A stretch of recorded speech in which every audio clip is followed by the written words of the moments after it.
Hey guys, Dave Kurt here, and I'm so excited to get to know you guys on camera a little bit more today, and that's why we've got Lynn's here, and she's going to fire me a rapid fire 20 questions to get a little bit deeper into knowing me, the individual behind Lake City and behind Dave Kurt brand. So, all right, number one, what was your first job? my first job, not including delivering newspapers and running a bunch of businesses and stuff like that as I grew up. My first real life job was a marketing intern at Morarco, and I worked 8 months or 1 year into a position before I got into real estate, and it taught me do what you love to do because I did not love what I was doing at the time. Dinner with anyone dead or alive, who would it be? It's got to be my mom. We miss her tremendously, and it's been 10 years plus since she's passed. But for anything, if I could have dinner with anybody, it would be my mom. How did you and your wife meet? We met both going to school at Laurentian. I met her around the halls a few times, and then I'll never forget, it was a great Halloween that we dressed up, and I think it was actually at the Grand, if we want to go back to where it was. That's how long ago it was, but it was fantastic. And then we did our first date a couple days later, and it turned out to be her birthday, so pretty special. How many kids do you have? 3 little boys, 3, 5, and 7. Guilty pleasure? Guilty pleasure, actually right now I'm on a big crypto and NFT kick right now, and NBA Top Shot is like, I'm just consumed with it. I'm listening to tons of podcasts and reading tons of content on it daily. So definitely crypto, NFT, blockchain, and NBA Top Shot, just to summarize some of that. Most used emoji? The thumbs up, for me that's the easiest one. It's just like, right now I have, it would be probably discussing 297 unread text messages on my phone. So a thumbs up can get me back to a lot of people. Funniest thing you did as a kid that your parents still talk about today? I know when I was younger, I was probably my 4th birthday or something like that, and I had a big water gun and with a hose, and I was chasing everybody with the water. My dad just brought that up to me the other day when he saw my kids playing with the hose. Favorite coffee shop? Favorite coffee shop in Sudbury. There's so many great ones, and I love coffee. I love flavor. I love black coffee. I love strong, dark coffee. Salute's probably going to be the easy one that if I'm in the South End, I can pick up a coffee there. I've started my day right. What are you currently listening to or reading? Every single day I'm listening to Gary Vee. I'm listening to This Week in Startups. It's one of my favorite podcasts. And honestly, Bill Simmons, he's just the GOAT of podcasts, and everything he puts out at The Ringer, I just want to emulate my company around content and what The Ringer does. What do you think is the greatest misconception about realtors today? The greatest misconception about realtors? I feel like people think that we just, we're lazy around and we don't do much and we just collect a check. And you know what, maybe for some people that is the way, but we're in such a rapidly evolving marketplace, and the job of a realtor and the duties of a realtor are moving ahead at a quicker pace than they've ever have in the past. So I'm excited to be part of that.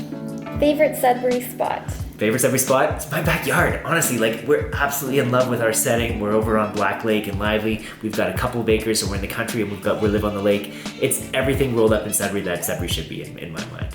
What is something most people don't know about you? What's something most people don't know about me?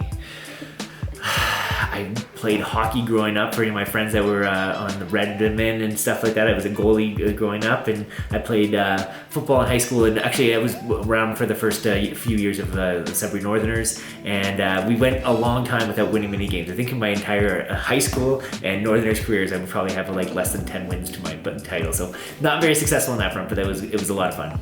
If you could have a superpower, what would it be? Maybe making 2 of myself. Oh, do you know what? Flying. Flying is the coolest thing in the world. If I could fly, it would be amazing. I just get up and fly everywhere. Favorite type of music? Favorite type of music? 90s rap. Notorious B.I.G. especially. Most unusual thing a client has ever asked for? It didn't happen to me, but it would happen to a good friend of mine, and he was he had to call me up and tell me the story after in North Bay. But he was negotiating a deal on a farm property, and the buyers asked for the dog. And believe it or not, the sellers actually agreed to it. There's a whole backstory that they had the exact same whatever breed of dog it was, and the dog just died about a year before. And when they saw the property, it reminded them of the dog. And this dog was very old as well, and it grew up and it knew its entire life on this farm. So when they were able to create that emotional connection, the sellers were happy to leave the dog, and they came back and visited. But it was that's the most unusual thing I've ever heard of in a real estate transaction. One piece of advice you'd give to a new realtor? Track everything. Every conversation you're having, and have lots of real estate conversations, but honestly, CRMs are a gold mine, and they're so underutilized. And I've talked to agents that are in this business a decade plus, and they're still not using them. Get a CRM and use it. One thing you'd tell your 18-year-old self? figure out what you want to do in life and go at, like, don't chase the money, chase your passions. And honestly, family's the most important thing in the world, because someday you won't have parents and that kind of thing. So Best way to decompress? hanging out with my 3 kids and my wife. Of course, it's honestly like, I can have stressful days and stuff like that, but I get home with them, and it's like, I usually am the one that's helping tuck in at least 2 of the 3 kids every night, and reading to my kids and singing them songs and tucking them in. It's the best thing in the world. What is the most favorite thing you do every day in real estate? The most favorite thing we do every day in real estate, it's so different every single day, but I find myself constantly thinking outside the box. Plus, I'm surrounded by every single agent I'm surrounding with right now is seeing amazing, tremendous success in whatever the version of success is to them. And it's just so inspiring as a broker owner, and to see that going on around me, and it's just me trying to encourage them and make them continue to see outside the box and to realize what they're doing, and just to compliment them on that. What motivates you every day? Honestly, the way I'm looking at it is like, we're trying to redefine what real estate is in this industry, and especially in this marketplace. And I think just the continuous, like, it will never be fully done to a perfect level. So it's a continuous passion, and just trying to redefine what the consumer's expectation is of real estate in Sudbury. And that's it. Thank you so much. Awesome. Hopefully you guys know me a little bit better. Can't wait to next time.